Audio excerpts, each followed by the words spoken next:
Jules, and welcome to another episode of the Honest Designer Diary. This is a podcast where we talk about what it's actually like to be a designer, especially the stuff we usually keep to ourselves or only share with our nearest and dearest designer friends. And today I am joined by one of my very good friends, Nikki McWilliams, otherwise known as the Biscuit Lady. I'm a huge fan of her work, and I've also got so many of her products, least of all one of her famous cushions, and we are talking about quiet spells in small business and lots of other things in between. I am so glad to be doing this with you on a Friday. It's just such a nice way to end the week. I feel like we've already been chatting for like 20 minutes, so we should probably just hit record and go. But yeah, my name's Nikki. I'm a Scottish designer and maker. I design things that are inspired by my passions in life, which are quite niche, but I feel like it's served me well over the years. I've got a store dedicated to biscuit cushions, and as an artist I'm obviously obsessed with stationery and art materials. So about 8 years ago I started a stationery store alongside my main hustle, my biscuit hustle, and I run Nikki Supply Store as well, which is my stationery brand. So yeah, aside from that, what else do I do? I always really struggle with this question. Well, you're creative, so I think naturally there's so many things that we do, isn't there? That's true. Yeah, you need to wear all the hats. This is not related to what we're going to talk about at all, but this just took me back to my childhood in the 80s of stickers. They're so... And I think you do have a knack of finding things that just tap into things people are nostalgic about, things that they just want to have no matter what age they are. It just like taps into that thing that we love, isn't it? In stationery, as you know, I'm a big fan of stationery and have had lots of purchases from the shop. In fact, do you know, I think I'm just literally surrounded by, this is such product placement of Nikki's products. You've got all the things. I also have my journal pouch. That's amazing. It comes with me whenever I go away anywhere, and I always take it with me, and I love it as well. So yes, they are big really fan useful. of your work. It just makes me so happy to see people getting value out of the things. The journal pouch is something that I designed because I was just like, I want a pencil case that fits everything. Yes, it's super handy. But today we're going to be talking about quiet spells in business, which everyone, every freelancer, every artist, every designer experiences product and service businesses. So I feel this is going to be such a good day to talk about. And I think it's one of those things we were not very open about when we are going through a quiet spell, unless it's with people you really, really trust to kind of open up to. Yeah, and even then, agreed. It's so hard, isn't it, to kind of like to openly talk about. Yeah, I think that there's like a lot of pressure to project like an image of like success and like the hustle and, you know, this sort of image online. Like talking about, I'm a bit struggling for work right now, I'm a bit quiet, like I've not had that many orders, like, I don't know. I definitely struggle with that, but I think like as a small business owner, like it's kind of important to be honest with your community and your audience and, you know, let them in on the behind the scenes of stuff, because I mean, I don't know, it's really tough, isn't it, to be honest about that, especially when it's sort of seen as, well, busy means success and quiet means the opposite of that, you know? It's like, it is tough. It is, and I think sometimes we can be our own worst enemy, because online or on socials we can appear to be really busy. And I know people have said to me, oh Julie, I was going to refer you to a client, but I know you're always booked out and I know you're always busy. And yes, I was always booked out. Maybe 2 years ago, 3 years ago. No, I have not been booked out for some time now. I kind of feel my business has changed a bit, and I don't rely just on brand work, so I don't often talk about it that much online, but that is still the kind of main part of my business. But brand work wise, this is my quietest year yet. I just happen to have brand partnership work and things, and I have other streams of income coming in, but people are still under the impression that I'm booked out 3-4 months ahead, so don't often refer me. And I'm thinking, damn it, if I know, this is the thing. It's like, if we'd been honest about it, would people have put more work our way? Would folk have thought, oh well, if that small business isn't doing great, maybe I should think about them the next time I need to get somebody a gift, or like recommend them or something like that. So I do think it is important to be honest. Maybe it's like a balance of like still trying to like put yourself out there and like show, like put your best foot forward, but also like being honest when maybe you do need a little bit of help. It is tough though, isn't it? I think especially when you don't, suppose it's like being vulnerable and everyone's going through it. And when I see somebody else post, you're immediately empathetic and sympathise and supportive. But you also think, if I post something like that myself, is it going to look like I'm not a good business owner? Is it going to look like I'm not very successful? I don't know. It's like you get quite self-critical about it, don't you? And it stops you. Yeah, I totally agree. It's like, I think that is the thing that, yeah, it's like, what does this mean about me? If I say that I'm quiet, what does that imply about my business? That I'm not doing well, that people don't like my things, that people don't want to book me? It is really hard. But I think what you were saying about like your business is sort of evolving and changing is really interesting as well, because it's like, well, maybe like all businesses do evolve and change like over time. Like I'm definitely, like since I started, my business looks nothing like it did like 15 years ago. And I think like kind of being open to like change is a good thing as well. Like, because the landscape of everything is changing so much. I mean, when I started like selling the products, the cushions, everyone was asking me if I was going to open a physical shop. They were like, when are you opening your shop? And I was like, oh, I don't know. I don't know if that's for me. Like, I'd worked in retail for ages and I was just like, I just don't want to like work in another shop. I don't want to stand in a shop all day hoping for footfall, hoping for the right customers. And I think at that point folk were just like, oh, well, this is a bit weird. Like you're selling things, but you don't want a physical shop. But then online sort of really picked up. So I think like leaning into the things that are working when you're quiet it's always kind of worked for me, but it is just one of those things that's always changing. There's never like a steady period. It's always like, I don't know, always in flux. I think I just wish, and I know your husband's self-employed as well, as is my husband, so the two of us have that whole roller coaster of work-wise. And I don't know if you find this, but I find if I'm really busy, my husband goes quiet, and he's in a completely different industry, field, trade, all that kind of stuff. But if he's busy, I'm quiet. So it's almost like our incomes just top each other up to the household, the how costs and things. So there's never that little bit extra. And I'm just like, can the two of us not be busy at the same time, just to give us that little bit extra, to feel like we can go and do I something know. nice. I think that is really hard. Like when you are both like in the same sort of employment status, like there's not like having a regular salary is sort of like a safety net, right? It's like you've got that steady every month. You know that like come rain or shine, you're going to be getting that same amount of money. And I think that it is so hard when it is like literally 1 month to the next could be completely different. It is. There is that challenge because I did find it so hard to step away from like that permanent employment and that safety net. But at the same time, I left because I was so frustrated that there was no pay increases. It was either there was pay freezes or there was like 1%, 2% pay increases, which didn't even match inflation. So each year I was earning a bit less because my costs were rising faster. Yeah. And yes, I have some months where you're thinking, right, I've not invoiced anything out yet this month and I need to kind of like do something to kind of get that cash flow coming in. But then there's other months where I have amazing months and earn far more in that month than I would have done in paid employment. Yeah. So there's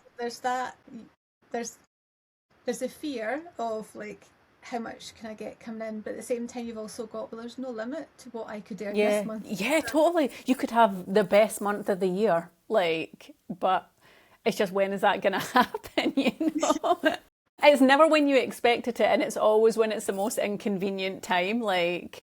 Yeah. It always seems to work out like that. But yeah, I always wondered, like, when I started, like, working for myself, like, because I always had, like, a part-time job and then I did my business on the side. Like, for the first 3 years of it, that's how it was. And then I sort of made the leap. Basically because I couldn't get any more time off work and I wanted to go and do the opportunity. I'd already turned down so much stuff. I always wondered, like, am I ever going to feel, like, more comfortable in this? Is it ever going to feel easier? And I don't know if it does really. I don't know if it ever really does. I think you can put like all of your little like safety mechanisms in play, and I do try and do that. I try and have multiple income streams. Like, that's what I think that's part of the reason why I decided to open the second shop as well, because I've been selling the cushions for like 7 years and they were still selling well, but the initial excitement of them had sort of tailed off a little bit. The shops, all of my big stockists that I had down in London, they'd stopped placing orders. The initial buzz of these things had like dissipated a little bit, and I was just like, well, I don't want to just keep making things for the sake of it, just keep making spin-off things. Like I want the things that I design to be things that I love. I don't want to just keep making things for the sake of it. So I think that's why I started my second little side hustle stationery business. And do you think that's really what's kind of kept you going, is by having those two different businesses and income streams rather than just relying on the one? For sure, yeah. I honestly don't think it would have like kept going if there had just been one. I think that, I mean, now I feel I've got three main things. So like all of my content work that I do on social media for brands or whatever, and then my two online stores as well. And it's really funny because obviously the cushions are more at Christmas time. We get loads and loads of orders, obviously, because it's a gifting season. And then for the stationery, it's middle of the year, people buying for the new uni term or school term. Or it's funny how when probably so many of us aren't in education anymore, we still sort of think of August as the time where you go and get yourself a new pencil case. So there's a little mid-year bump of like increased sales and that sort of thing. Yeah, I think that definitely having the two. And also the fact that they're both quite different price points as well. Like one thing is like a sort of luxury item, and then the other thing is like you can come to the shop and spend £3, you know? So I think And do you think if you'd even, like you're talking briefly there about having, people expected you to have that in person, like an actual physical shop. Do you think if you had that physical shop, you'd even have your business because the high streets changed so much? Yeah, I don't know. Yeah, I don't know. I feel like there was a lot of encouragement at the beginning when things were flying quite quickly, to like expand, to open a shop, to get a big studio, to get lots of staff. But I honestly think that would have probably killed my business to grow so quickly, and then all of the overheads of having premises, it's so expensive. I did look into it a couple of times and I was just like, before you've even sold a single thing, thousands and thousands in rates and rent and everything just to keep the lights on. And I don't know, I was always, maybe I'm not being super ambitious, but I feel like not every business has to follow that same track. And I guess in doing things, not a smaller scale, but the way that I was comfortable doing it, it's definitely lasted the test of time. So, I mean, for that, I'm grateful, I suppose. Yeah, and I mean, if you think about it, your business has been going all this time, so pre-COVID, I feel like now we always chat pre-COVID. Pre-COVID, post-COVID, I know, this is the thing. Yeah, it was a big deal. And because it did make such a big shift to so many businesses, and one, because you didn't have that physical space and it was all online, you were already geared up. Yeah. In the best place, whereas there was a lot of people who had physical shops who maybe had a website but didn't have all their products on there, and they didn't have it up to date, suddenly had that leap to have to start doing, and you were already ahead of the game then to be set up for that. Yeah, I mean, COVID, the pandemic, I did not sit down for like a year. The orders were like basically all of the spending shifted from the high street to online. As soon as that happened, people couldn't go out to the shops. That is what people did. And aside from that, I think that, I mean, I definitely was guilty of this, of ordering myself little treats to get through the absolute grimness of it. The fact that you couldn't go out anywhere, it was like, well, maybe I can't go out anywhere, but I can order myself like a little something to come through the letterbox. And that was actually, I don't know, that definitely kept me going. I don't know about anybody else, but in Scotland, COVID, we had the restrictions for way longer as well. Like a lot of everything was opening up in England and we were still stuck inside. I remember my husband's job, in England, people in his job were allowed to go into people's homes, and he wasn't allowed to for several more months because in Scotland we deemed it only necessary work could get done, and blinds are not essential. And I don't know. I would argue that I need blinds. Like, I do not like the light waking me up in the morning. I would argue that has been essential. What a shame. But it did. I mean, it did definitely hinder. And that's how I ended up setting up Design in Your Pocket at that time, because Of course, yeah, because that was all the clients wanted you to suddenly understand how to use Canva and different things like that, and create your own designs, and they didn't have the money to use design services because they were having to pivot their own businesses. But I suddenly thought, well, I can blooming teach you how to design and how to create things. So, and I'm laughing because we talk about diversifying income. One of the things I ended up doing was fall into the rabbit hole of, maybe I could create Canva templates for money, and maybe I should set up an Etsy shop. And I did have an Etsy shop for a couple of years, around about when COVID happened. And doing that way, I quickly realised that it was such an oversaturated market already, like for standard social media templates and things like that. Yeah. So I didn't even want to kind of like do that. But and in that way you look for your niche. And I always laugh and I say this. Do you know what my niche was? Funeral templates. For real? For real. Wow. But that's the thing, isn't it? Like often the schedule and all of that stuff is like not good. Okay, it wasn't the most exciting thing to have to design or the most pleasant thing to have to design. But needs done.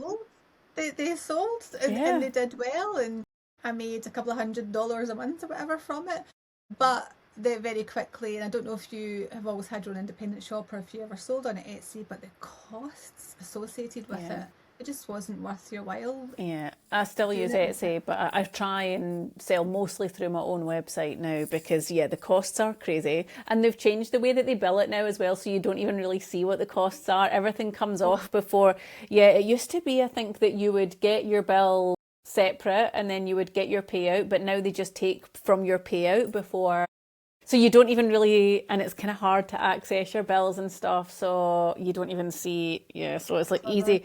It's easy just to forget that it's like near 25% or something like that. And and you think your profit margin's not that high, so to even get that taken up, as you say, it's also trying to get that volume of traffic to even be aware of your business. And I know you've built your social media. Do you think that's really helped you also to sustain your business and build a loyal audience and things? 100%. Like I couldn't still have my business if I didn't have my social media. I mean, and you'll be the same. Like when you first set up an Instagram account, it would just be to just share your photos, because that's what it was. It was like, this is just a platform for sharing photos.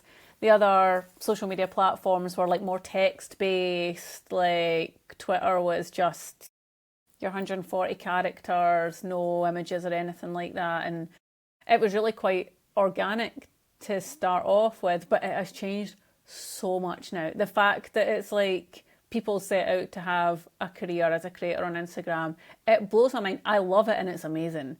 But to think like in 2010 when folks were setting up their Instagram accounts, that's what it would turn into, it's kind of wild. But it's that whole thing of like adapting and just seeing, because we don't know where things are going to go.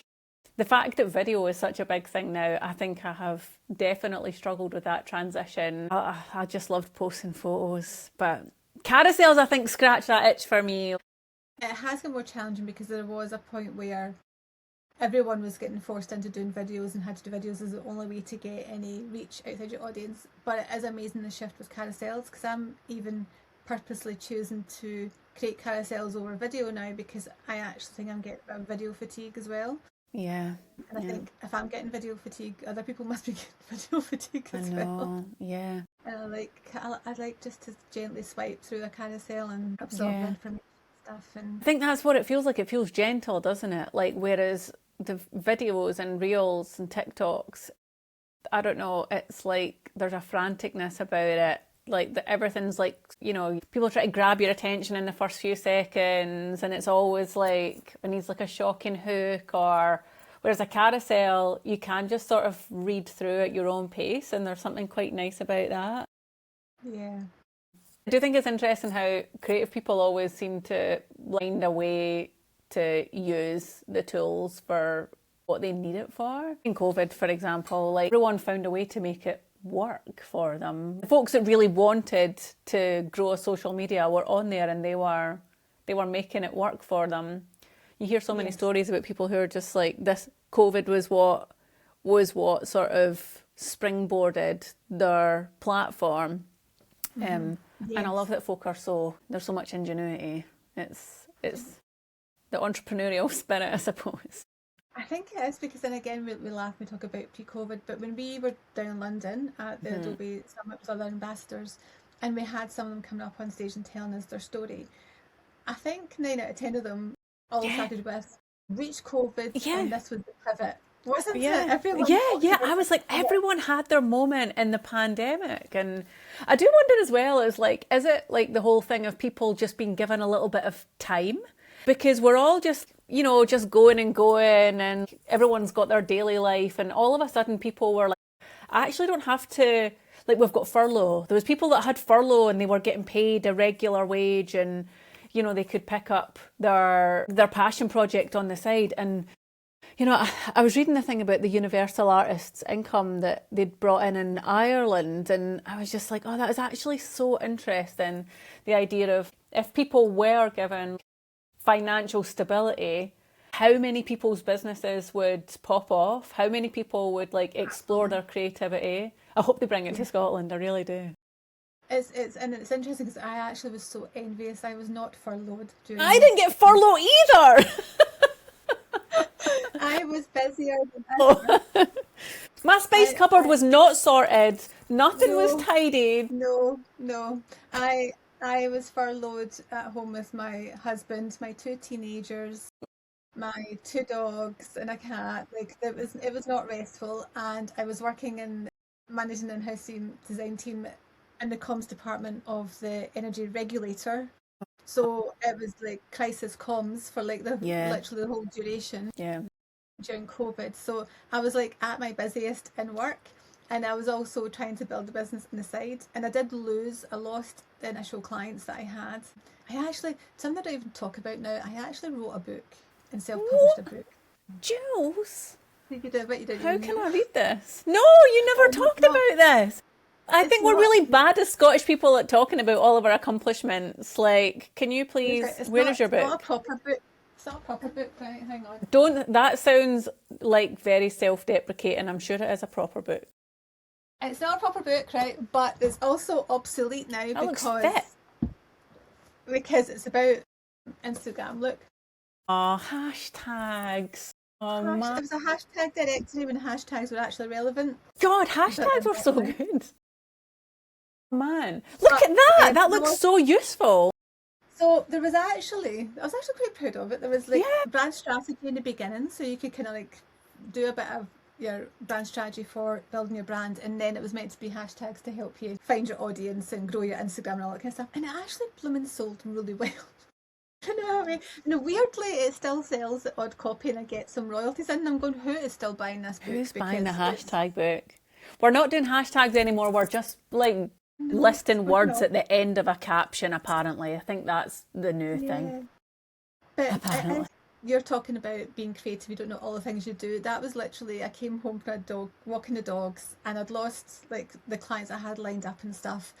And I walked in the door and I was like to my husband, I fancy doing a book about hashtags. And he's just like, what? And I was like, yeah. And before he knew it, he was my editor, and he was going through and he was checking any spelling mistakes and things through the book and stuff. But it is weird how you do the daftest stuff. But I was homeschooling the kids as well, and God, that must have been no joke. I mean, all of a sudden you need to be a teacher. Just good luck with that. And it was a wee shame, because my son was going through the transition from primary 7 to high school, so he missed all the fun stuff at the end of primary 7, all the introductions into first year. He was at home most of his first year, and my daughter was sitting her hires, all through COVID as well, and she was doing them all from home. So there was lots of stressy points between us all. But I was really lucky. My mum and dad were around the corner. They live in the next street to me, so we could still stand at each other's doors. And do you not find though that actually once you pivoted and once you kind of hit your new stride and you knew what you were going to do through COVID, that business actually online wise was really good for a couple of years, and it kind of gave us this false sense of growth.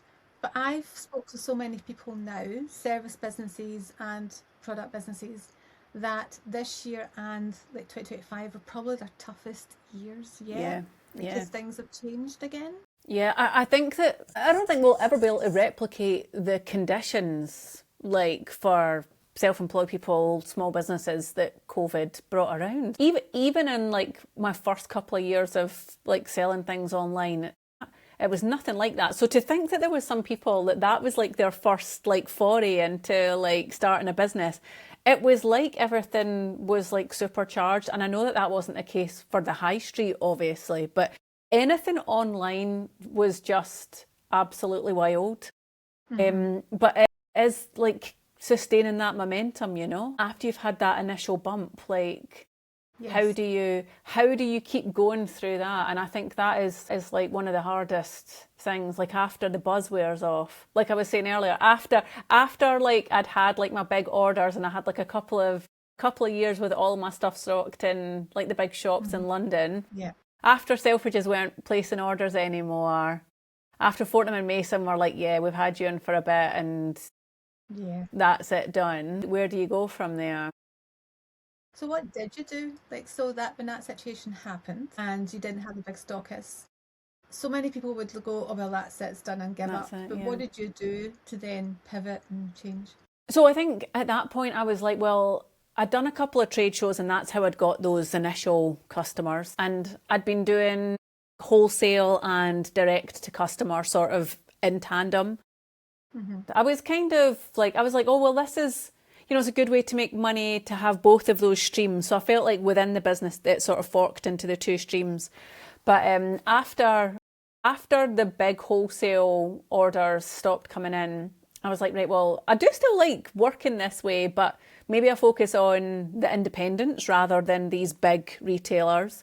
Because while like it's like good to put it on your website that your stuff is in shops like that, you know, it's like a lot of people see it and it's like an amazing advert, but it came along with like a lot of really difficult things, like the payment terms were not good. I think one of the shops, it was like 90 days, but then at the end of the month. So if you had like sent an order at the start of a month or something like that, it was like, it ended up being like 4 months from the time that you'd sent the product till you got paid. So the payment terms weren't good. A lot of them were like wanted you to give them a really good discount.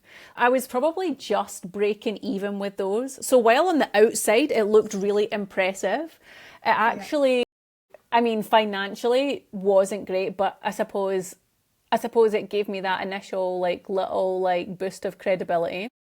But I decided to focus on the independents after that. And I was like, there's so many lovely small businesses, these little stores in all these different pockets of the UK that are great to work with. So yeah, just focus on that for a little bit.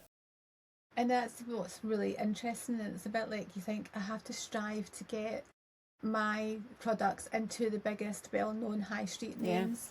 But actually behind it all, they cut for the toughest.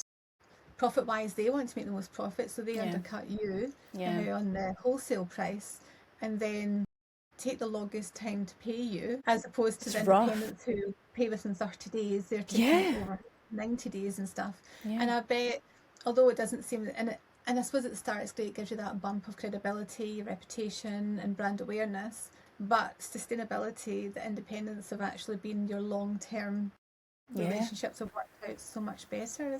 Exactly. And I think that they understand other small businesses. For them it's just like, oh well, yeah, of course we're going to pay that small business like on time, of course, like we're not going to make them wait 4 months for payment, because they understand that they couldn't work in the same way. Definitely focusing on independent retailers and also the online offering as well. So I introduced some new products, increased like the cushion range, tried some new like colorways, tried some like limited edition runs, and started designing some new things. And I really love selling online because you can, maybe I'm just really controlling, but I'm like, I want to make sure everyone has a lovely experience when they shop in the store. I want to design the packaging. I want to make sure that everyone has, like, I have control of all of the elements of that experience for people. You're really good at bringing people along with like your next product idea that you want to bring out. And there's one you done, the massive blankets. Yeah. That to put them into production, you had to have like a minimum order, didn't you? And I think, and again, as we were talking about at the beginning about being open and honest with our journey and just saying, right, okay, I'm a small business. Because, and again, there's so many people on socials who just go, oh yeah, totally buy one of them, and then you go to the expense of manufacturing it, designing it, creating it, and then you press publish and nobody buys it. That happens so often. Yeah, you've changed your process now, haven't you? I mean, for things like that, I mean, because the cushions are something that we still make ourselves, and like the cost is like a bit more controlled. The blankets like are woven by another manufacturer, and they're really expensive because it's a good quality product. I did look at sourcing them from overseas, but the fibre quality wasn't nice. I was like, no, I want them to be good.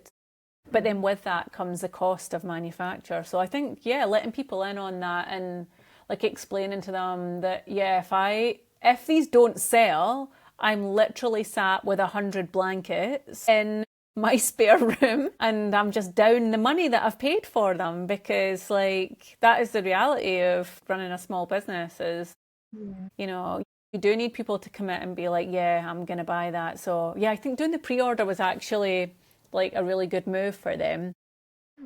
Likewise, I've had a few instances in the last little while where things have gone wrong. So I had a batch of bad key rings, and I have never experienced people clamour so quickly for faulty key rings. I mean, they were, in my eyes, they were really bad, but I think to everyone else, they were like, oh yeah, they're not that bad. Like, it's just like a little like scuff around the edge. But I was like, oh, these aren't perfect. I cannot sell these. And I just sold them for like a fraction of the price. But I think like being honest with people and being like, look, stuff happens like this all the time as a small business owner. And I don't think it's a bad thing letting people in every now and again. And people can be really supportive when that happens because they know you so well, and they kind of like, because you do have like really good customer experience with your customers, they kind of feel like they know you personally, don't they? It's like that whole parasocial thing. But at the same time, you'll have seen the same customers coming back to you that have been with you from like day one over the years. So you do build up that rapport. So these are exactly the ones who do want to support you and going, well, I don't mind if the key ring's not quite right. I'll totally still like happily have that and stuff. And I suppose that's what's so lovely is they're just like, yeah, we'll still buy it from you. It's so wasteful, isn't it? Or you just want to cry. You think, I need to bin these. No, that I just hate waste, and I think that I'm always trying to find ways to like use the ends of fabric for stuff, and you know, I just don't like anything going to waste. So what do you think is next for your shops? What would you like to do this year, or have you got plans for something you want to do for the rest of the year? Do you know, I think that the stationery store, I kind of want to do more designing for that, because initially when I started that shop, I was like, right, I'm going to see if I can start another business where I don't design anything. I'm just going to be sourcing the things that I like, and curating like the selection of stuff that I've used in the past, that I've found on my travels, that sort of thing. And I definitely think that that works to a certain degree. But obviously, when like I have to purchase that in at wholesale cost, so the markup isn't as good as things that I've designed and manufactured myself. So I think that to try and like bolster that a little bit, I would like to design some more product myself. I'm just not very good at giving myself the time for that. But yeah, I think I would like to design some more product. I'd like to do some notebooks. Like, I've been loving stickers. Like, I feel like there's been a big sticker boom. It's like a little treat you can buy. I've been enjoying designing stickers. I want to create more product for the stationery shop. I'm not sure about biscuit products, maybe. I'm not sure. I don't have anything that I feel like is burning, desperate, like, oh, that I really need to do that. And I feel like I really need to feel positive about like something rather than just being like, oh, I'll just make it and see how it goes. I need to feel really strongly about it.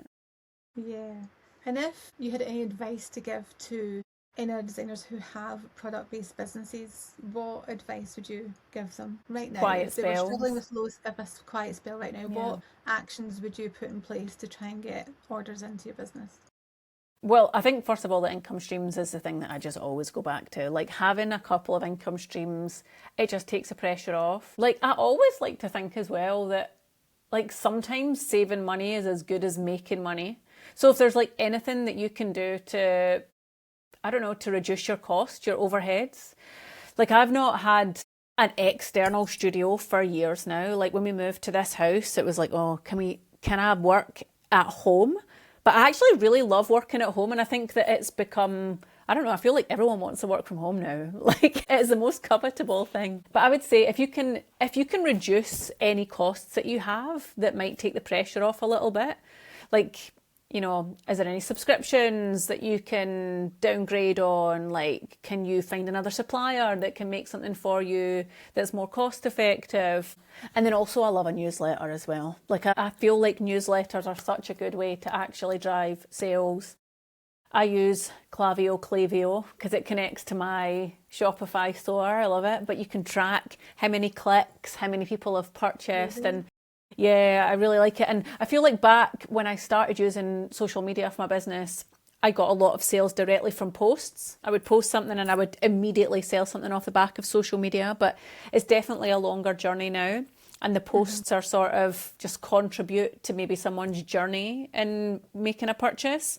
But for me, newsletters, like if ever, like I try and do a regular newsletter. I had an amazing VA for like 5 years. And she just went and got a full-time job.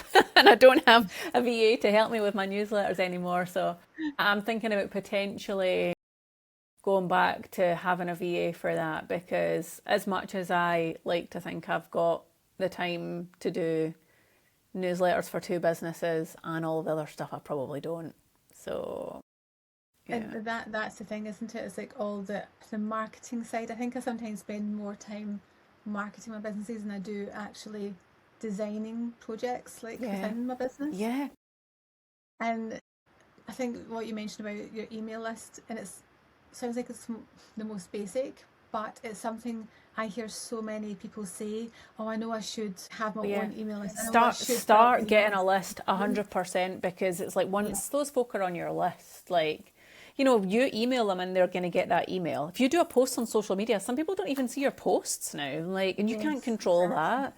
Like, you just don't know what's happening with the algorithm. So, yeah, I would say an email list is a really, really good shout. I use Klaviyo and Flowdesk as well. They're both quite different, but they both work really well just to get in touch with people. I love your stuff, and I'd actually ordered from your shop so many times before we even met. I think when we first met, you had one of my hats.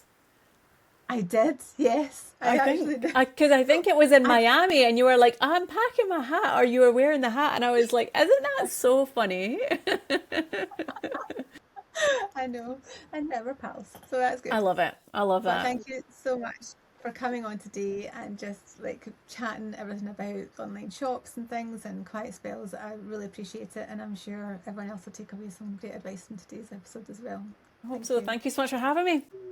Bye. See you later. If anything we've talked about in this episode has hit a nerve a little bit, or you've had a similar experience, I would genuinely really love to hear from you. You can send me a message, leave me a comment if you're watching on YouTube, or share your own story with me. Because honestly, the more we talk about this stuff, the more we realise so many of us are dealing with the exact same things, the same experiences, the same situations, and can really help each other by talking more openly about it. And if you want a space to chat with other creatives who get it, I've got a community called The Creative Room. It's a really supportive space. We talk about the struggles, the rants, the clients, creating content, marketing yourself, all the other stuff that comes with running a creative business or working in this industry. I'll leave the link in the show notes if you fancy joining us, and I'll catch you in the next one.